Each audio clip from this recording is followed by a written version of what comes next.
کارگاه تاریک بود. بوی فلز داغ و روغن توی هوا پیچیده بود. مردی با موهای ژولیده و دستهای سیاه از دود روی صندلی چوبی نشست.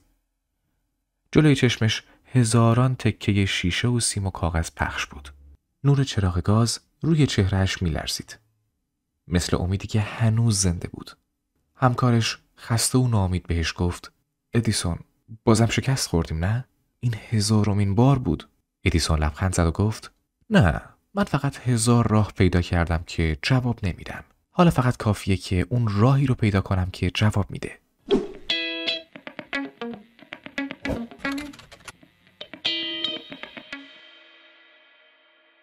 همون لحظه‌ای که خیلی‌ها رهاش میکنن، اون لبخند زد.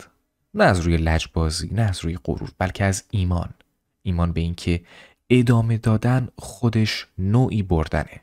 حتی اگه هنوز به نتیجه نرسیده باشی. بیشتر آدما وقتی به دیوار میخورن برمیگردن، اما یه عده معدود همونجا می ایستن. نفس عمیق میکشن و میگن: یک بار دیگه امتحانش میکنم. استمرار همینه، یعنی ایمان داشتن به راه وقتی مقصد هنوز دیده نمیشه. یعنی حرکت، یعنی وقتی همه چیز ساکته تو شروع کنی به حرکت کردن. یعنی ساختن، حتی وقتی کسی نگاهت نمیکنه. استمرار یعنی یه جور ایمان خاموش به خودت. ایمانی که توی سکوت رشد میکنه، بدون تشویق، بدون تحسین، فقط با یه جمله ساده: ادامه بده. میدونین دنیای امروز پر از شروع کننده است، اما ادامه دهندها نایاب شدن. همه دنبال شتابن، دنبال موفقیت‌های سریع، دنبال مسیرهای کوتاه، اما هیچ کس نمیپرسه چند نفر تا آخرش موندن. موفقیت واقعی یه لحظه نیست، یه روند طولانی از هزاران لحظه بی صداه. اون لحظه هایی که داری تمرین میکنی و هیچ کس نمیبینه. اون شبایی که بیداری و فقط خودتی و هدفت. اون سحرهایی که به خودت قول میدی حتی اگه همه ول کنن من نمی کنم. در این خصوص ادوارد آبل، روانشناس دانشگاه استنفورد، یه جمله داره که خیلی معروفه. اون میگه که افراد موفق الزاماً باهوشتر یا خوششانستر نیستن، فقط بیشتر از بقیه ادامه دادن. و این استمرار فقط یه عادت نیست، یه نگرشه، یه دیسیپلینه و یه قرارداد بین خودته. یه طرز صحیح از نگاه به زندگیه که میگه من میتونم یاد بگیرم حتی اگه 1000 بار بیفتم. همون مثالی که در مورد ادیسون زدم نمونه بارزی از استمرار و تلاشه. ادیسون فقط یک لامپ اختراع نکرد، اون یه تعریف تازه از پایداری ساخت. اگه شکست‌های اون رو بشموری شاید بیشتر از روزهای عمر خیلی از ماها باشه، ولی اون هر بار از خاکسترهای تجربه قبلی یه قدم بالاتر ایستاده بود. ادیسون فقط یک نمونه است. به نویسنده هایی نگاه کن که سالها آثارشون رد شد تا بالاخره اون چیزی که میخواستن رو چاپ کنن.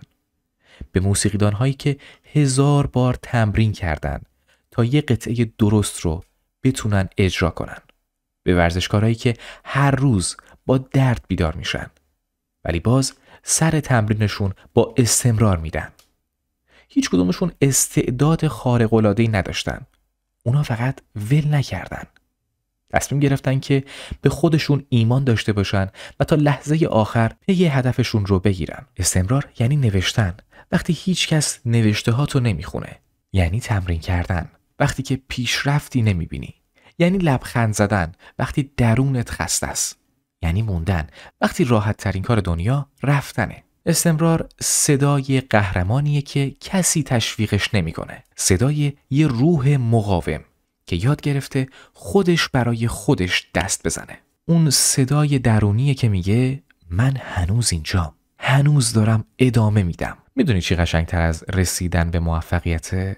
رسیدن بعد از 1000 بار افتادن. چون اون وقت نتیجه فقط جایزه نیست، نتیجه‌ای که روایت طولانی از سیر رشد و تکامل توئه. روایتی از مقاومت، از رنج، از ادامه دادن که بدون تضمین بوده. ولی تو اینقدر شجاعتشو داشتی که توی اون مسیر قدم بذاری و رشد کنی و در آخر به اون چیزی که در ذهنت بوده برسی. پس اگه خسته ای، یک لحظه چشماتو ببند. نفس بکش. به خودت یادآوری کن که هر قدم کوچیک یه پیروزیه. حتی اگه کسی نبینه، حتی اگه خودت هم حسش نکنی. یادت نره، استمرار یعنی موندن وقتی تموم شدی. یعنی انتخاب دوباره وقتی امیدی نیست.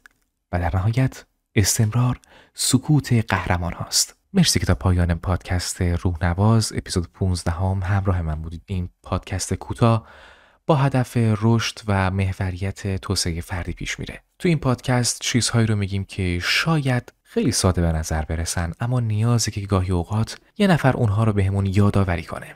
من پارسا هستم و شما شنونده 15مین قسمت از پادکست روحنواز از رادیو رسا بودید. اگر این پادکست رو از چنل یوتیوب رادیو رسا گوش میکنید، ممنون میشم که با لایک و کامنت و سابسکرایب از این چنل حمایت کنید. هر جا که هستید، حال دلتون قشنگ باشه.